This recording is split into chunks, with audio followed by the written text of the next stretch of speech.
on Odyssey, TuneIn, iHeart, and on the WHPC app. 90.3 WHPC. 1, 2, 3, 4.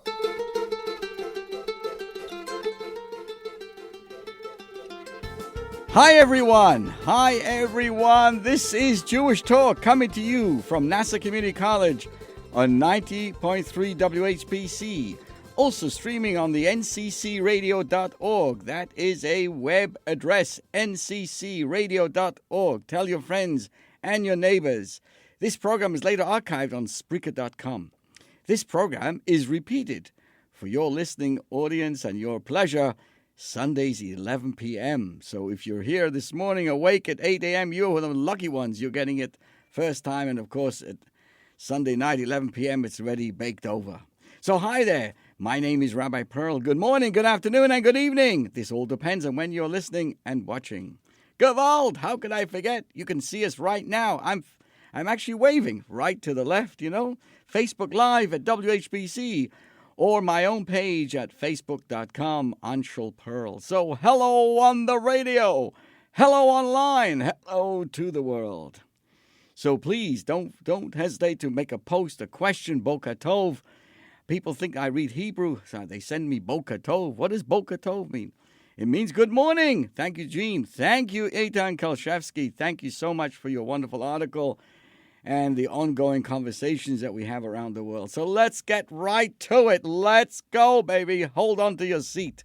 Why go to a Seder? What's happening? Why are we celebrating Passover? Passover is when we all come out, not just out of Egypt, but out of hiding as well. Hiding from that personality within. According to the people at Pew, which is the famous, they make all kinds of studies, somewhere between 7.5 out of 10 Jews will be sitting at a Passover Seder this year. Most of them will be in Connecticut. These are Jews that may not fast on Yom Kippur, but on Passover, man, it just pulls. It just pulls. I gotta have a Seder. Because it's an identity thing. It's not just another night. It is who we are. Identity is one of those essentials in life. An elephant that identifies as a daffodil will likely be missing out on a lot of life. So too, we human organisms crave identity. If you're Italian, that's simple. You live in Italy, so you're Italian. I hope I'm saying that right. You're Italian. You leave, 2 generations zip by. If you leave there, time goes by, no more Italian. But a Jew lives inside a story. What geography is there to everyone else? That's the story of ourselves. Only that geography has its borders. The story goes on forever and encompasses everything. So when does the Jewish person go back to that story? It's on the night of Passover, when we sit together, tasting the bitterness of oppression as we bite into the bitter herbs. We sink our teeth into the bread of poverty, that's called matzah. And in order to have shmura matzah, the hand-baked matzah, we take out a second mortgage. Drinking the 4 cups of wine of freedom and retelling our story of liberation through the wonders to our children and friends. It is not just another night. It is who we are. And that story never ends. What is the story? Really, what makes it still alive? We all know of the themes: oppression versus freedom, tyranny versus covenant, destruction versus tikkun, ego versus love, the sword versus the written word, and the powerful wisdom of the word. Now, those struggles are certainly still alive. They dominate global concerns. They take front and center of our personal everyday lives. We all have our pharaohs who enslave us, our chains of slavery to unlock and break free, which means that the plot is as yet unresolved. Pretty soon, we have to get ourselves all the way back and bring us back, so to speak, to the garden. And yet higher, that never ends.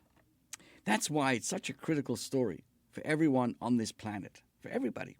The idea that a human being must not allow themselves to be enslaved. You don't have to be in a particular location, in a prison or some lockup, to be enslaved.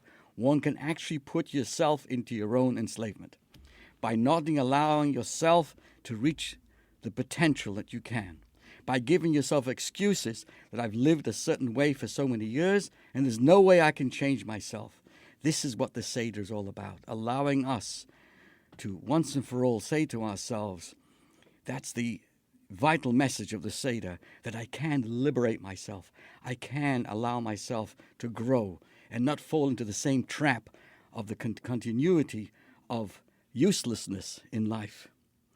Because that's the vital, every one of us, the message that we need, the sense that the creator of this amazing place, who really cares about it all, points to us in our face and says on Passover, hey, I'm leaving it up to you. If you don't do it, no one else will. Because that's the only way anything can get fixed. If every individual feels it's up to me, I'm the crucial character in this story.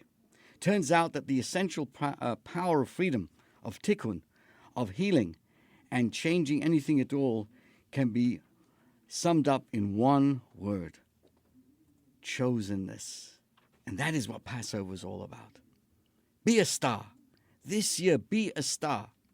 We come to the Seder, and during the Seder, we read of the four modalities of Jewishness, described as the four sons, the four children. Think of ourselves. There is the wise one. That's the know-it-all guy, yeah, right? The know-it-all. You have the kicking, screaming personality. We have just this plain kind of guy. Then you have the apathetic one. But they all have one thing in common. They're all being chosen to star in this story. They're all part of the Seder experience. There is no story otherwise. Without that story, each of us is just another grain of sand on the beach. Inside the story, we all are stars in the night sky, guiding the world to its destiny. So, my dear friends, as we go on this today to talk about the Seder, be at the Seder. I'm not just talking about physically. I'm not just talking about coming and bringing your shoes with you. Be a star. Be at the Seder. And bring others as well with you. And make it an important part of life. And I want to say thank you to everyone posting. Good morning to Marshall Hubsher. Good morning to you. It's always a pleasure to see you. To Joan Geller. I can't believe this. Joan Geller, where have you been? She's speaking to me all the way from the Carolinas. Thank you so much, Jean. To let's see now. We have Linda Zellickson. Good morning to you. I think we also have someone from Uganda. Wow, Mr. Fred Dumba. He's actually listening and watching us in right back there in Uganda, which is in the evening already. Can you imagine? I can't believe this. This is unbelievable. Kim, this actually, don't tell anybody what's going on this program. But people are Uganda. I mean, obviously there's a lack of programming going on over there. If they have to listen to me all the way in America, ay gewalt. Anyway, good morning to everybody and good evening to everybody. So let's take a little deeper look at the Seder plate, because as I've been learning and inspiring myself, the Seder plate, even before you get to the actual everything that goes on in the Seder, it's important to recognize to be there. That's what's going through my mind. I want to be at the Seder. I don't want to come there and say right away, I have got the fifth question. And they say to you, what's your fifth question? I thought we have 4 questions. No, I have got the fifth question. What's the fifth question? When are we going to eat? Is that what the Seder is all about? Is that why we've experienced freedom for these thousands of years and brought it and expressed it throughout the world so we should eat? Come on, let's be honest. So let me give you a little bit of a journey that the Seder plate is a microcosm of your own personality. One purpose of the Seder is to provide us with tools to experience emotional and spiritual freedom. I would say the greatest challenge facing Passover today is the price of cheese. No. Eggs. No. Is experience it with relevance. That when we sit down at the Seder, it means something to us today in the year 2023.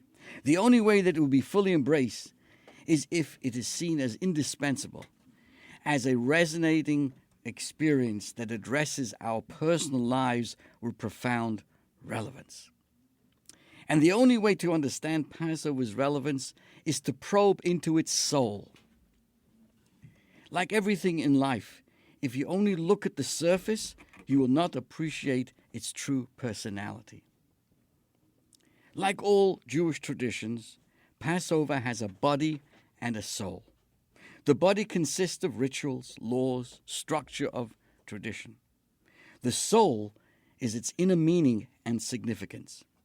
The body of Passover is, of course, commemorating the exodus from bondage in the land called Egypt. The soul of the holiday is freedom. The entire objective of Passover Seder is to achieve transcendence. And we don't achieve that ascendance if we come to the Seder in a down mood, in a negative mood. You know, I think of it how people have no problem waiting up until midnight, New Year's Eve, or beyond to be able to celebrate the new year. Why do we suddenly feel so tired on the night of the Seder and want to get over it already? Because Passover Seder is to achieve that transcendence. The exodus from Egypt was not just a technical matter about a nation leaving a country that enslaved them. Mitzrayim, the Hebrew word for Egypt, means boundaries, constraints, limitations, and so many people self-inflict themselves with boundaries, with constraints and limitations that holds back their growth to become bigger and better and broader and a luminary and a lamplighter for the world. Exodus from Egypt, Mitzrayim, is freedom from bondage to our fears, to our inhibitions, and to our addictions. We are therefore instructed to always envision as if we just left Egypt. The entire Seder, beginning with the Seder plate, provides us with tools to achieve personal transcendence, to experience emotional and spiritual freedom. As such, the Seder is actually a snapshot of our own life, a microcosm of our psyche, a reflection of your soul. And that's an interesting test that I'm going to take on myself. How am I going to enjoy the Seder? Am I going to look at the Seder and all of its as one long, boring, been here before and get over it and jump into some food? Or am I going to take every single moment and savor it and see myself trying to grow and become bigger and accomplish more, and to appreciate all the blessings each of us have in making the world a better place, a place freedom of all kinds of negativity. So allow me today to focus on the soul of the Seder plate. The soul of the Seder plate. Why? Because that establishes the structure and sets the tone for the entire Passover Seder. So, dear friends, even before you start the Kiddush and you go through the stages and all the aspects of the Seder itself, take special moment to actually what I call build the Seder plate. Knowingly, thoughtfully, with kavanah, with deep insight, place each item on the Seder plate. And as I mentioned in our great synagogue of Mineola, that my father of blessed memory, actually, when he actually placed the items on the plate, he knew it by heart, but he would look inside the Haggadah. This goes here, this goes there. He placed the shank bone, the chicken neck, and the egg, etc., all the items that we will discuss with great focus. Because as we do that, we're actually building ourselves. We're saying to the world who we are. We are really every human being. I don't care who you are, what affiliation you identify with, but every single human being is represented in that Seder plate. Let me explain.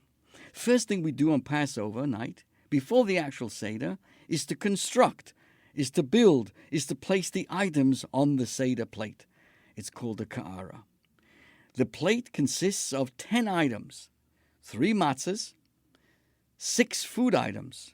What are they? The zaroa, a roasted shank bone or a chicken neck, whatever your custom is. Beitza, an egg. We place bitter herbs. Charoses, a pasty mixture of fruit, nuts, and wine. And karpas, a vegetable such as an onion or a potato. Some use a parsley. Then we have chazeres, which is a kind of a bitter herbs with romaine lettuce, which is used for the sandwich. And, of course, the plate itself. Thus, we have 10 items. Hang in with me, dear friends. I want to say good morning to Jean Marie. Let's make sure that we have everybody recognize, everybody listening and watching, and everybody on the radio. Thank you so much for taking time out on a Sunday morning and an evening. Let's see who else is joining us here this morning. Okay, Richard Rottenberg, Boker Tov to you. Fantastic. Been listening to your music recently. Thank you so much for all your wonderful talents God has blessed you with. So let's take this journey onto the Seder plate. There are various customs how to arrange the Seder plate. What I will share with you is based on the structure of Rabbi Isaac Luria, known as the Holy Arizal, and which is the most prevalent in most of our communities. So here goes. In the words of the Arizal, we arrange the plate on the table. Listen carefully, dear friends, and please, I suggest and urge everyone to emulate this. The first thing we do in arranging the Seder plate is to take 3 matzahs. Don't touch anything else. First thing we do is we place 3 matzahs and place them one on the other. So underneath your Seder plate, either you have the official kind of round built thing or you have a cloth kind of item, but you first place the matzahs underneath, on the bottom. The first is the lowest one. On that, so you have the third is the lowest first, then you put the second one, the one that's going to end up being in the middle, and then the one on top. These, why? What's the significance? Why do we start off with the 3 matzahs? Because as I'm going to share with you, dear friends, we express to the world who we are in the way we set up the Seder plate. A human being primarily is his brains, her ability to think, our intellectual faculties. The reason why our head is on top of our shoulders, for most people, is because we think first. We don't just emotionally burst or go places, do things. We first think. The matzahs, with humility of matzahs, Boker Tov to Lavana, happy birthday, we missed you. There are 3 intellectual faculties. They must be put in the right order. They have to be placed. Those 3 matzahs that we have represent that. Chachma, Bina, and Das. Those are 3 abilities that we all have. Briefly, we have an idea, comes to our mind, Chachma. Bina, you take the idea and you develop it. That's understanding. So you have wisdom, understanding, and Das is when you take the idea that you've turned about and discussed and thought about in Bina, and Das, knowledge, is the application into continuing it into the emotions. So the 3 matzahs represent that. You place them in first. You're saying that I'm a person who thinks. I don't just act. I don't just emotionally get burst crazy. I put my matzahs in the right place. I put everything in the right order. Above those, on the right side, we place the zaroa. That corresponds to chesed, kindness. Opposite that, on the left side, we place the egg. That's called gevura, discipline. Beneath them in the center, we place the morar, tiferes, which represents a compassion. Beneath the zaroa, on the right, we place the charoses. That's called netzach. And opposite that, on the left, below the egg, we place the karpas, hod. Under the morar, we place the chazeres, used for the korech, which is of course the Yesod. And the plate itself is called Malchus, which encompasses all of the 10 spheres. Therefore, and I'm going to explain, the final Seder plate, at the end, even before we start Kiddush and everything else, and the 4 questions and the rest of the Haggadah, what have we done? What do we do? We've made sure that our Seder plate is in order, comprised of 3 matzahs lying one on the other, which cradle the 6 food items in the form of 2 triangles. On the body level, various reasons are given for using these items on the Seder plate. Briefly, the matzah are the centerpiece of Passover, symbolizing, of course, the unleavened food of humility.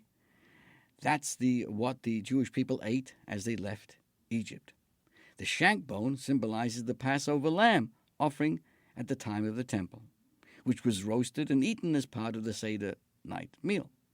The hard-boiled egg represents the festival offering that was called a chagiga in the temple, which was also roasted and eaten on the Seder night. The maror, the bitter herbs, I'm giving you now the bud. What I mean is the more revealed aspect. We'll soon go into the more deeper side. Maror, the bitter herbs, commemorates the bitterness and the harshness of the slavery which we endured in ancient Egypt. The pasty charoses represents the mortar used by the slaves to build the Egyptian cities. And finally, the letters of the word karpas, the vegetable, when reversed, makes the word samech perach, allude to the 60 myriads, the amount of people who were subjected to the harsh labor. However, at best, these symbolisms are ways of remembering and commemorating the Egyptian exile and exodus. On their own, they don't seem to contain any personal relevance to our lives today. Along comes the Arizal, which we've just expressed, and exposes the soul dimension of tradition and reveals the inner spiritual meaning of the Seder plate, making it into a piercing glimpse into the structure of our own psychics. And the more we focus and concentrate on building the Seder plate itself, the more ready we are for the journey through the 15 steps of the Seder. In fact, if a person wants to make their Seder more meaningful and more seriously thoughtful, it all goes into starting it off, so to speak. Saddling the wagon is the term used. When you go on a journey, you make sure you have everything you need to be able to make it a comfortable journey. So the journey is the 15 steps of the Seder of the night, from the 4 cups of wine and everything else. As time will allow, we'll go into it. But in order to get into that journey of 15 steps, we have to get our wagon ready, filled with the right structure, and that, of course, is how we build the Seder plate. So the 10 elements of the Seder plate reflect the structure of the human consciousness, which is comprised, every one of us are comprised of 10 dimensions, 10 spheres. Let's call it the spiritual DNA of all existence and of all of mankind, because each one of us is a world by itself. Just think of the round Ka'ara, the round Seder plate, as the globe, the world itself. And what we do by placing these items, we are building not only the plate in your house and your zip code, but you're having an effect on the entire world. And the entire world is waiting for your effort in how you build. And let me explain why. Each one of us are divided up into intellectual faculties and 7 emotional ones. The Seder plate is therefore a quintessential reflection of each and every one of us. How you were meant to be and how you would be at your best, which of course is not woke in our times today. Today, the whole idea is try not to be yourself, just try to be like someone else and find every excuse not to bring out the blessings that God has given you, but try to be like somebody else and do this and do that. The Seder plate brings us back front row and center of who we're supposed to be. And you know what? In a key nutshell, we're supposed to be a balanced person of harmony. When we assemble the Seder plate, we're actually constructing or reconstructing our personality, our soul, and our psychic, and reconfiguring it to the ideal, healthiest state of why we are created. You know, I think I mentioned over the weekend that if we fail to appreciate or fail to use what God has given to us and try to do things not in the way we have been chosen to be, I'm talking about everyone, we are basically, dear friends, hope you don't get me wrong, we are insulting God. Because if God has created us to be who we are and has given us a direction in life, and we decide differently, we're basically spitting in the eye of God and saying, you made a mistake. I want to be like this. I want to be like that. Hello? So the Seder plate helps us reconfigure ourselves in a very healthy manner. The Rebbe Rashab, one of the Chabad Rebbes, after assembling his Seder plate, once put it this way: we have saddled the wagon, meaning the Seder plate is like a wagon which takes you on a journey to your desired destination. He then went on to explain the power of the material world, the food items on the Seder plate, which, when harnessed, has the ability to become a vehicle that carries us to a spiritual destination far greater than the place that the soul on its own can reach. And what do you think, my friends, is the key to living an orderly life of Seder? Is harmony. What does harmony in our world mean? That's when a person thoughtfully aligns their mind with their heart. Very difficult in the world that we live today. Today, the highlight of life is if you can rip your mind away from your heart, rip your heart away from your mind, and they can be working in two different directions. The whole Seder plate puts us back into harmony. The first lesson is that harmony in life, in any forms of transcendence, requires an effort to properly align between our minds and our heart. Therefore, the three matzahs represent the three intellectual faculties, the three steps of cognitive process that we all have: conception, comprehension, and application. Or in better words, wisdom, understanding, and knowledge. First comes chokhmah, the spark of an idea. Then the idea is to be developed. That's called bina. And finally, when it comes to resonating conclusion, that's called das, knowledge. Most human mistakes originate from impulsive and subjective emotions that get the better of us. The mind, at its best, is meant to be the reflective force that objectively directs the subjective emotional impulses. Our minds are to be like a captain directing a ship. When the intellect is infused with humility, that's what matzahs are.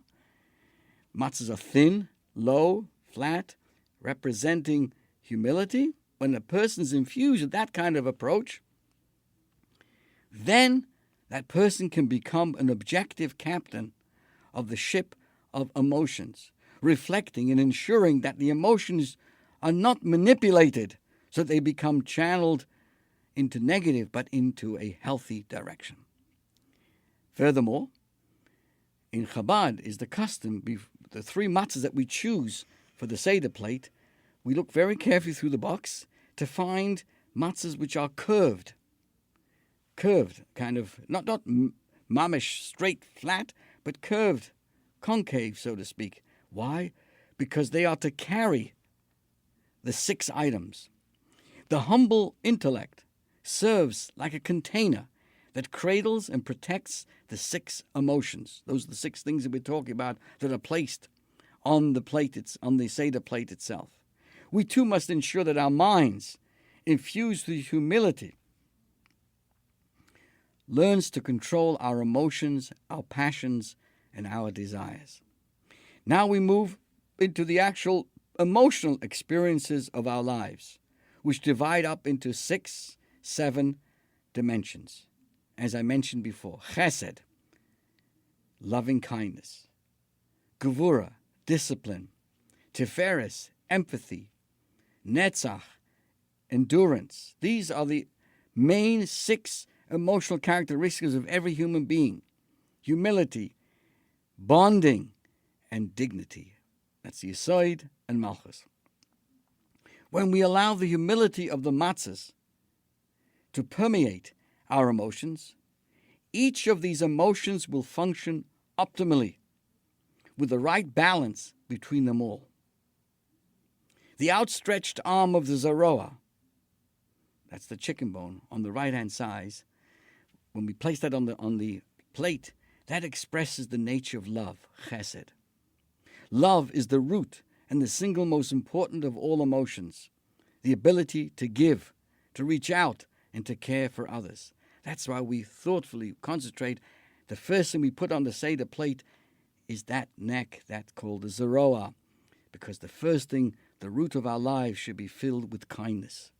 The hard-boiled egg symbolizes discipline, which is necessary to temper and to balance the transmission of love.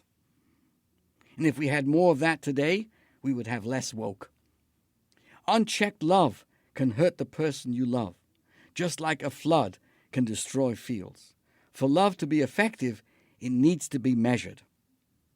The bitter herbs of morrow, that's placed in the middle of those two, they elicit tiferes, empathy.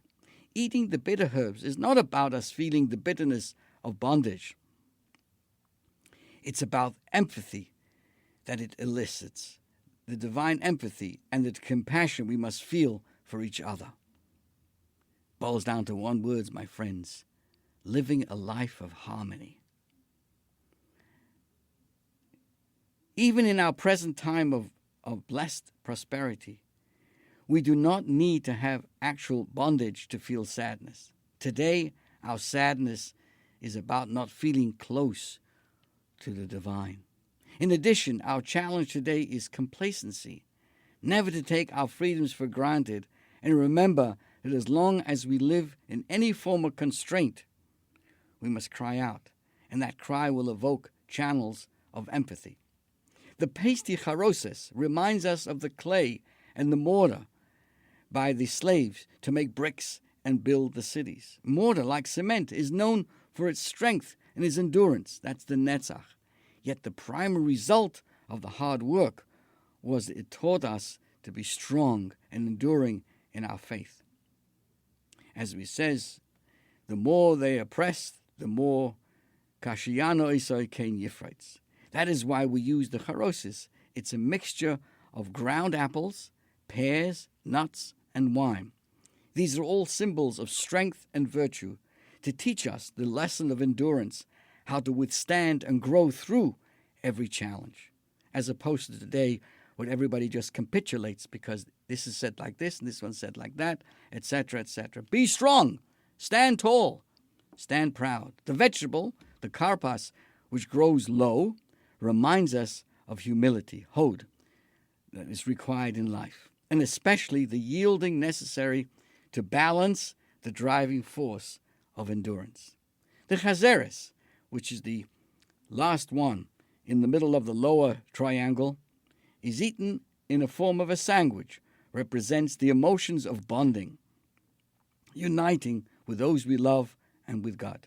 It's not enough to experience each of the emotions independently, but also to bond them together like one sandwich.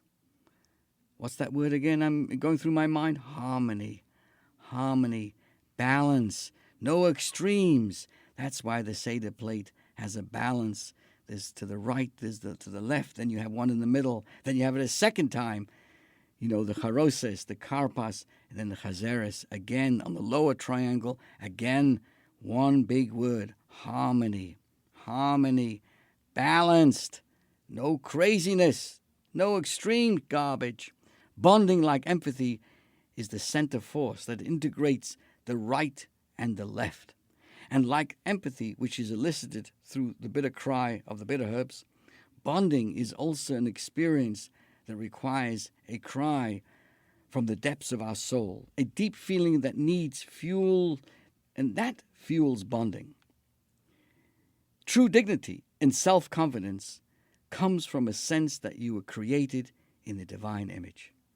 Oy vey, that's the one most anti-woke words that I've ever heard in my life. That the true dignity and self-confidence comes when we remember we're created in the divine image. And we won't, in a sense, insult God and say, you made a mistake. Finally, the Seder plate itself is the dignity and the sovereignty of Malchus. The plate itself encompasses all of these 10 faculties. Malchus, which is the last of the 10th item, is selflessness. Like the moon, it has no light of its own, but precisely due to its selflessness, it reflects and contains all the light of the previous 9 levels. The same is with the plate. Without the 3 matzahs and the 6 items, the plate is empty on its own. But in its emptiness, it becomes the tray that encompasses all of the others and the source of dignity. Dignity also has the substance of its own. A true dignified person is reflective of the powerful personality that each of us have. In what? In eating pizza. No, in making this world a home for the Almighty God. To recognize the dignity and the blessings given to us to be able to make the world a better place. The world isn't here to serve me. We are here to be able to serve the world with confidence, with dignity. That comes from a sense, only from the sense when we remember that we are created in the divine image and God didn't make a mistake in how we were created. And becoming a channel of something greater than ourselves. That gives each and every one of us an ultimate sense of dignity. Therefore, the Seder plate gives us an opportunity to review throughout the 15 steps of the night, the Seder night, the whole purpose of the many steps of the Seder night. Each of these emotions and aspects, because if you go through the Seder properly, you actually, in a sense, are taking every aspect of the Seder plate and it reveals itself in every step of the way, in our love, in our discipline, in our empathy, in our endurance, our humility and bonding and selflessness. Let me give you an example how that actually reflects in the Seder itself. For example, first of all, make sure you have a good Haggadah that highlights the 15 steps. The 15 steps include making the Kiddush, washing hands, eating the parsley, yachatz, breaking the middle matzah. You have a section that deals with the whole story, the Magid, the whole reflection of the past. Then you have, again, we wash our hands, we eat matzah, we eat morar, we eat that sandwich, then we have a nice meal, and then we eat the afikoman, and then we bless after the meal, then we open up the door for the Hallel. Well, if you were to put this in an orderly fashion, there are 4 steps over here.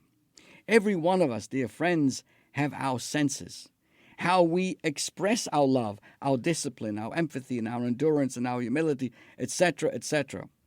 Well, every human being has the power of touch. Every human being has the power of sight. Every human being has the power of taste. Every human being has the power of hearing. That's exactly how the Seder is divided up. The first 4 items on the 15 steps is Kaddish. It's all about touching. We touch the cup. We touch the parsley, the karpa. We wash our hands. We're touching the vegetable. We're breaking the matzah. They represent the power of touch. Then sight. Sight is, how do we see that? Throughout the Magid, throughout that section number 5 in the Haggadah, we speak a lot.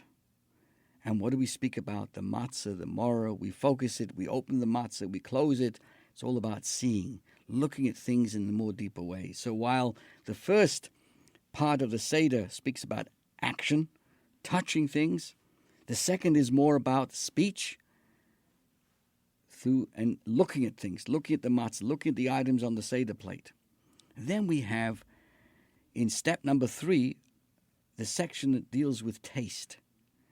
The depth of taste in a spiritual sense is intellectualism. When we wash our hands, stage number 6, we eat the matzah, the morah. It's all about taste. But when we eat these items, we are supposed to have a lot of thought, a lot of intellectual, like why are we doing it? How much do we eat? How fast do we eat? All the things. It actually strengthens our intellectual side because we're not just eating, we're doing it with focus to fulfill the mitzvah of the evening.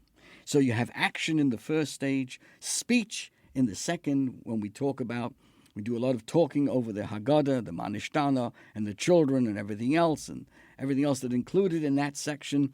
Then we have the intellectual side through the many tastes of matzah and morah and the afikoman and the many aspects of the beautiful meal that we all have. And finally we come to transcend ourselves, and that is the Hallel. After the concluding, is we anticipate great things. We open up the door and welcome him Elijah because we look forward to even bigger and greater things. Sometimes what you can hear is even deeper than what you can actually say and see. So there is a lot. So even if you cannot focus on all these dimensions, which can be quite a task, choose one or two that will relate to you or you feel, needs work.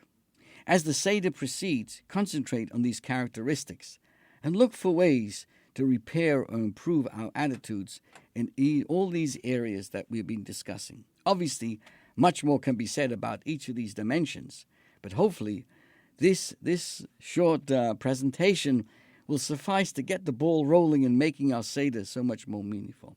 Above all, my friends, the main priority is to infuse the Seder experience with a dynamic, interactive dimension and turn it into a personal experience rather than just another event that we have to sit through.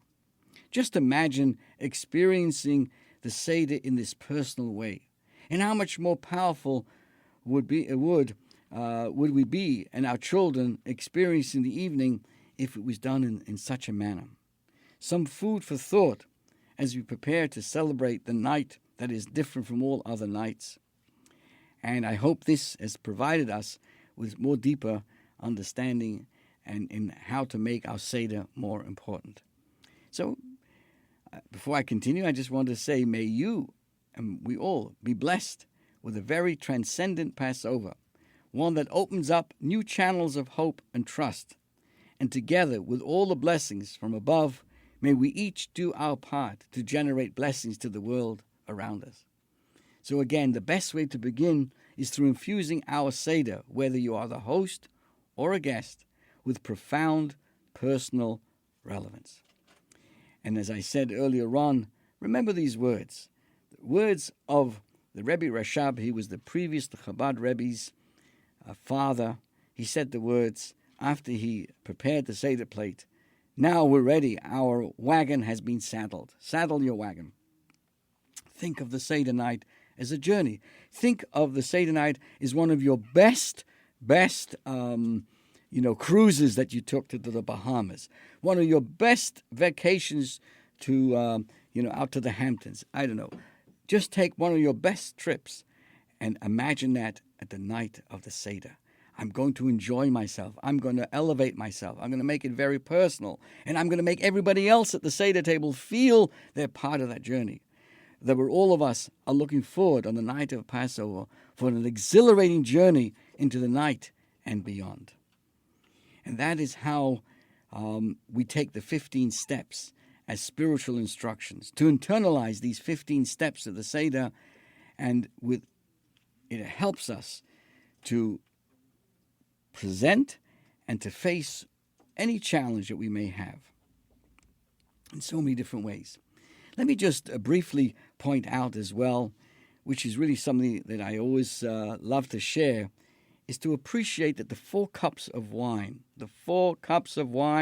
are not to be drunk in one shot. 1, 2, 3, 4. Doesn't work that way. We have not fulfilled the mitzvah of the 4 cups if it's done in such a manner. They are actually placed at certain points in the Seder. And of course, don't tell anybody, but even if we use the old Maxwell House Haggadahs, it's there as well, that we drink the first cup of wine after the first Kiddush. The opening salvo of the Seder is Kiddush, the first cup of wine. The second cup of wine is drunk at the conclusion of the reading of the Haggadah, the Magid. After talking and the children have asked their questions and you've asked questions and all the things that we read, that's the second point. Then we have the third cup of wine at the end of the meal. And then the conclusion, the fourth cup of wine, is at the end of the Seder. Now these 4 cups of wine actually represent 4 stages in our life, and are placed at specific moments for that specific reason. The first thing is, not to belabor the point, but the fact that we're created means we have a purpose. And the purpose of every human being is to transcend themselves, not to lower themselves to anything else than exactly what Hashem made them. So there's a purpose in life. The purpose in life is holiness, to bring holiness to the world. In the Jewish tradition of the Seder, the first cup of wine is Kiddush. Kiddush means holiness, separation, and elevation. That sets the theme for the evening. That's the purpose of who we are. Every human being, in order to be this harmonious individual, a person of harmony, as I pointed out at great length on the Seder plate, is reflected in the 3 next stages of the Seder itself. A person can consider themselves in line with living a harmonious life if they forever remember their past, where they've come from, forever remember the role they have in this world today, in the present, and the impact that we have constantly on the future. And while the first cup of wine sets the theme of the purpose of life, the second cup speaks about the past. When we read the whole Haggadah, of the whole story of the exile in Egypt and everything else went on. Then, of course, we have the present. We're sitting with our family and friends, and the highlight is sitting around the meal and all the things that we eat. That represents the present. So that's the third cup that represents the present moment. And then after the meal concludes in appropriate manner, we open up the door and look into the future. So again, if a person wants to take a litmus test on where they're holding, they look at the Seder and remind themselves, do I have a purpose? That's the first cup of wine. Am I tuned into my past? Or have I just thrown it out and said, it's old, it's not for me, I don't belong to that, and I've severed my connection to the past? The Seder brings us back, front row and center, of the powerful past that we come from. That's cup number 2. And then when we have the third stage of the Haggadah is when we have all the washing of the hands, the hamotzi, the eating of the matzah, the eating of the maror, the koirach, which is the sandwich, and the meal with all of its beautiful foods. And then, of course, eating the afikomam and thanking Hashem afterwards. That's a recognition of the powerful moment of friends and family. And, of course, to recognize as we look around the table that we are making a difference. We are part of the future as well. So think of the Seder as an entire historical outlay of the importance of knowing what purpose we have, stage number 1, our past, stage number 2, that's cup number 2, importance that we all play in the present, that's cup number 3, and finally the important role all of us are making into the future. So I hope you have it all now. If you want to send me an email, I'll be happy to send you a beautiful PDF.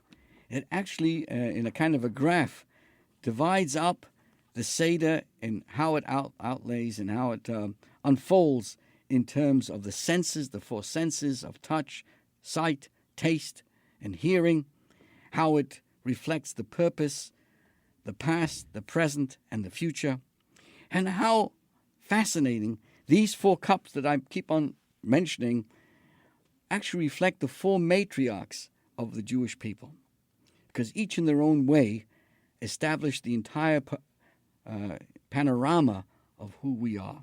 Sarah, the first of the matriarchs, established the purpose. She was the one, together with Abraham, who will be blessed with Isaac. The purpose, the future in that sense. Then we have Rebecca.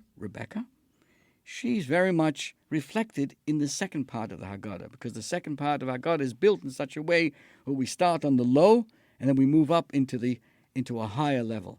She herself first had Esau, which was proved to be a troublemaker, and then had Jacob, who would be the foundation, which brought us to a high level. So that is a reflection of the past. Rachel, she gave birth to Joseph. Joseph became the sustainer of Egyptian life, as became the viceroy in those days, providing for his family, providing for the community. My friends, this is why Rachel represents the present, the blessings that we have in the present. And finally, Leah, she represents the future, because she gave birth to Judah. And from Judah came King David, and from King David will come the Mashiach, the ultimate redemption. So you see that every aspect of the traditional Seder, the plate, the Seder plate, how it's placed, what we say, when we say, how we say it, what we do, etc., has a tremendous personal relevance to each and every one of us. And of course, the idea of four, the pattern of four, continues throughout the Seder. That's why when we talk about the children, there's four children. When we talk about the questions, the four questions of dipping and matzah and morah and reclining, and of course, on a much more greater depth, beyond our conversation today, of course, is that the four stages of the Seder actually reflect four stages in the creation of the world. As we all know, the world of Asiya, Yetzirah, Bria, Atzilus, these are spiritual aspects of what really makes the world go round. Oh, my friends, there's so much to learn about the Seder. All I can tell you is I always feel inadequate, because as much time as I have or put into reading up and learning in advance, let's be honest, comes the night of the Seder, we're very worn out, and especially the first night, after a long day of preparations and burning the chametz, and the night before checking for the chametz, a lot of things, and we can all, so to speak, give ourselves a good reasons, legitimate reasons to feeling somewhat, tired in the first night. But all I can say is the more we prepare for it now, take some time out today. You can do online. You can get a nice, good Haggadah that gives you all these details, or there's different ways. There's two ways to look at the Haggadah. You can zoom in or you can zoom out. Zooming in means you look at the commentaries and you look into every word and you find out what it means and the sources, and that's a very important part, to zoom into every little detail similar to what I've said today. But then you can also zoom out as well. Look at the Haggadah like we've been doing as well today, and zoom out. Take the broader lesson to apply to life in making the evening so special. And all I know is, and all I feel is that our Seder this year, especially in the world that we live today, we need the harmony. We need to balance things off. There's too much divisiveness in so many different areas of our life. The Seder plate has arrived on time. It's, again, those three triangles, to the right, to the left, to the middle, bringing things in harmony, bringing them into work side by side to create this concave of blessings, and not only on the plate and on the table, but also in ourselves, in making this world a beautiful home for the Hashem. This is your host, Rabbi Perl, wishing everybody a meaningful Passover.